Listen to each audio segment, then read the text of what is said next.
Pour l'ensemble, à mon commandement, garde à vous.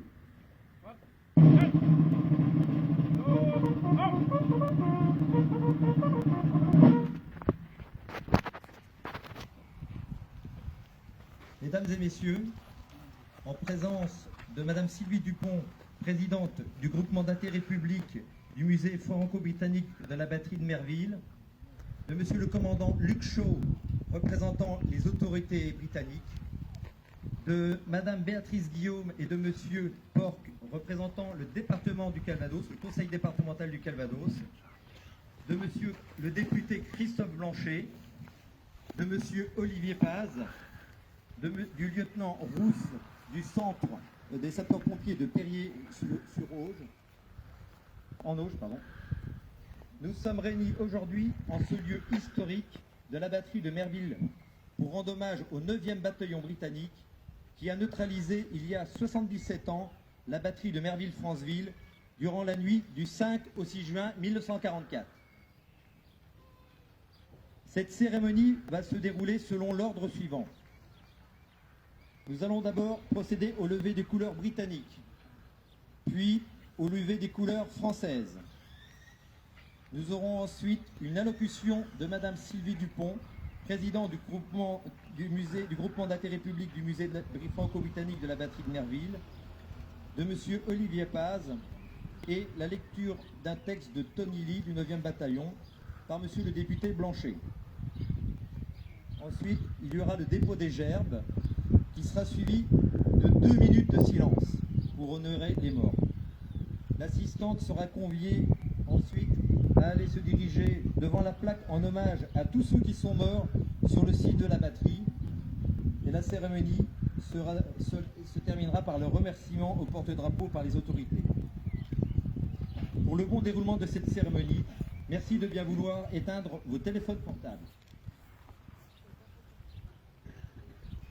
Attention pour les couleurs britanniques.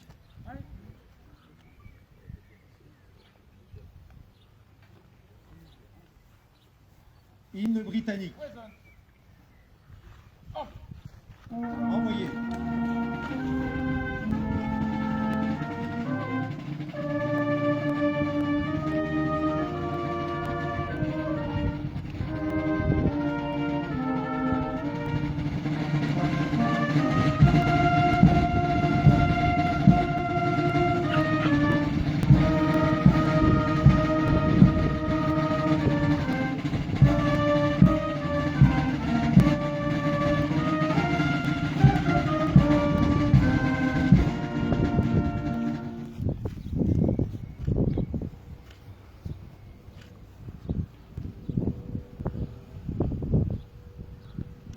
Hymne français.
démission de Madame Sylvie Dupont, présidente du groupement d'intérêt public du musée franco-britannique de la batterie de Merville.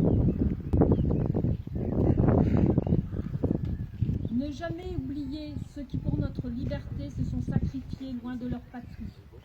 Alors qu'ils auraient pu vivre, ils ont préféré donner leur vie pour que la nôtre soit sans ennui. Ne jamais oublier ces hommes qui sont morts pour nous, qui sont morts sur ce site, qui sont morts en héros. Comme l'année dernière, nous sommes fiers d'être là pour eux, nous sommes tristes d'être là sans eux. Never forget those who sacrificed themselves for our freedom, far from their homeland. When they should have lived, they prefer to give their lives so that ours will be without boredom. Never forget those men who died for us, who died here, who died as heroes. As next year we are proud to be here for them, we are sad to be here without them.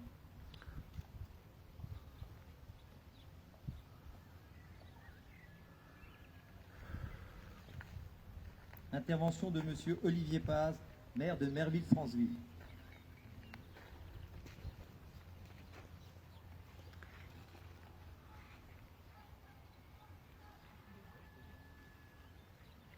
Ils sont partis.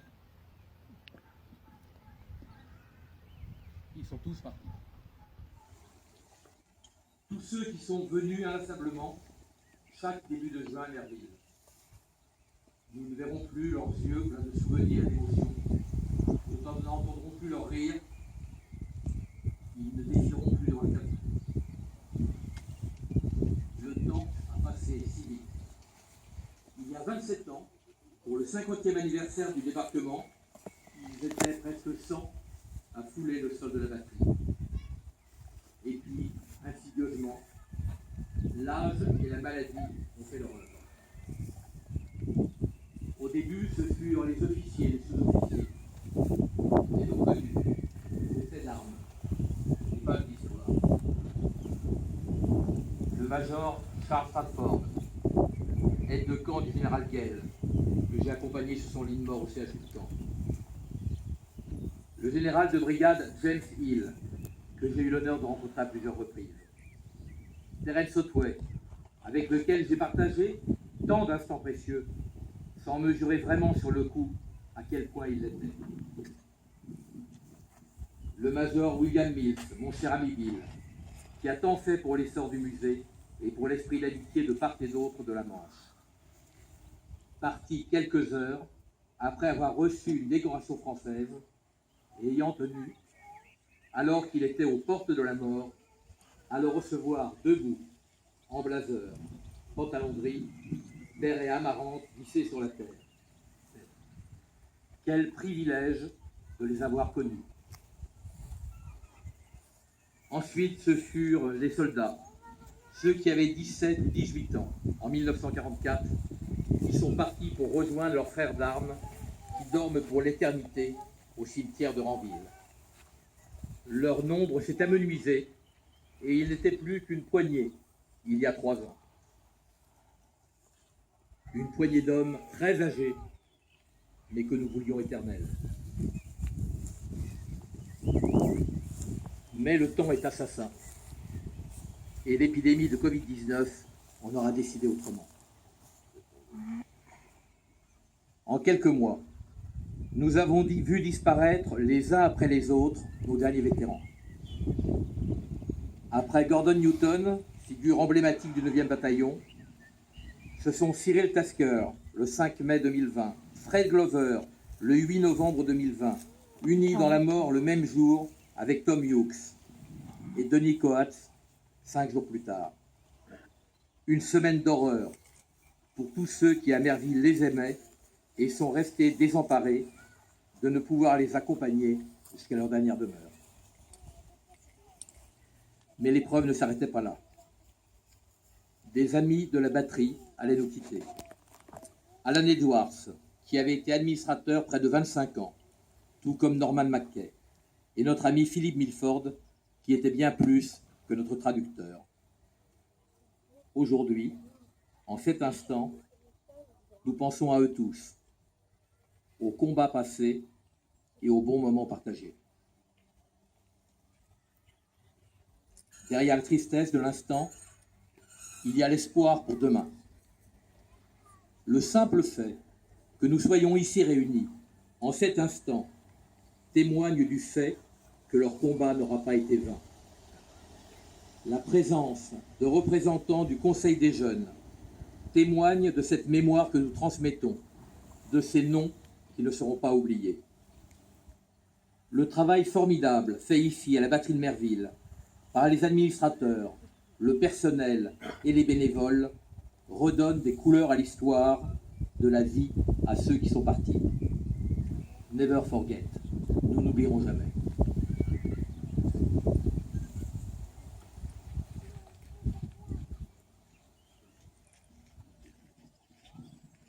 Lecture d'une lettre de Tony Lee du 9e bataillon par Monsieur le député Christophe Blanchet.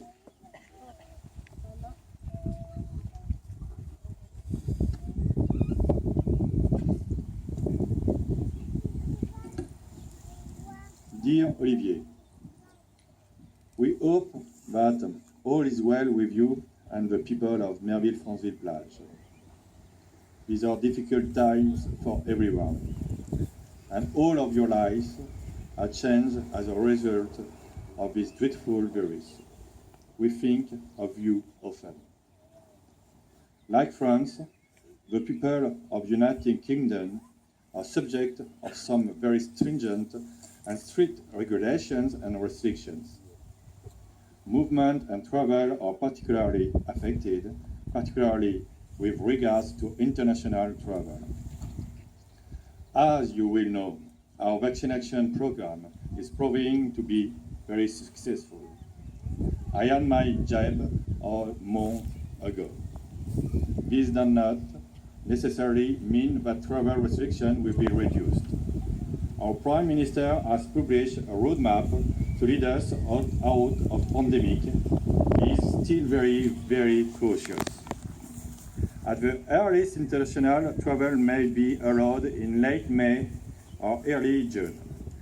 This cannot, at the moment, be guaranteed. Likewise, as things are at present, to comply with current French restrictions, we will not be allowed to visit France. We are aware that the French borders are closed up for tourism, and there is a curfew in place. In anticipation that matters would improve this year, we took the decision to make reservations with the coach company, Brittany Ferries, and the Hotel du Golfe. Our main concern was always going to be the deadline for Brittany Ferries. We had to confirm or cancel by 9 of March. This means that we were in grave danger of losing our deposit if we confirm, and there we are not allowed to travel because of condition restriction. As you know, our organization is now wealthy, so we could not afford to take the chance and then lose money. As a result of the uncertainty, the 9 Battalion Committee held a Zoom meeting last night. Sadly, we had to make the painful decision to cancel this year's pilgrimage. We feel that we have no other option, as there is not guarantee that restrictions in France or England will change in the immediate future. This now means that we will not be able to meet with our Merville friends for the foreseeable future. Like yourself, will be very disappointed. At the same meeting, we discussed the possibility that, should travel restrictions improve, a group of us may travel across by car in late August. Again, this may or may not be possible, depending on what both our government decide in the future. Our decision is that we will have a further meeting in about 6 weeks' time. We might then have a better idea of what will happen in the future. We hope that you understand our difficulties and the reason why we had to make the decision to cancel. These are difficult times, full of uncertainties. No one knows what the next few months will bring. We will be looking forward, hopefully, to be with you all next year. Some of us also will hopefully be able to see you all later this year. We hope that you understand why we have had to make our decision not to travel this year.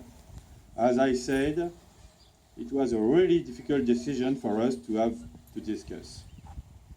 We send New Year greetings to you all and hope that things continue to improve, and there will be a time in the not too distant future we can all meet again. With our very best wishes, Tony.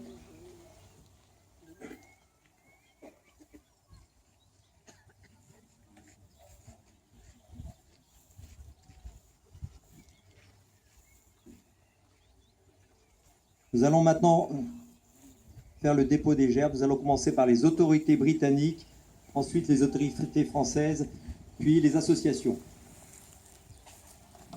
Pour l'ensemble, un mot commandement. Garde à vous!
They shall grow not old, as we that are left grow old. Age shall not weary them, nor the years condemn. At the going down of the sun, and in the morning, we will remember them. We will remember them.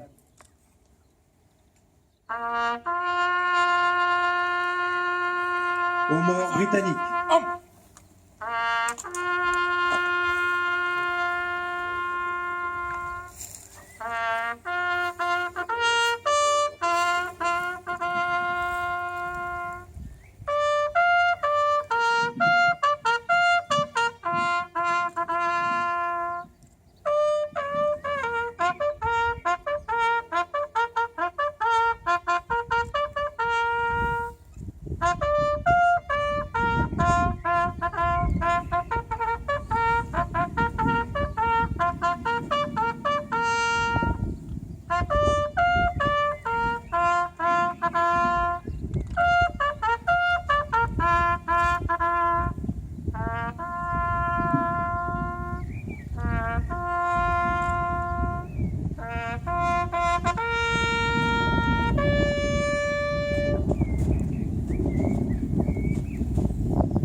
Minute de silence.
Repos. Slow. Order.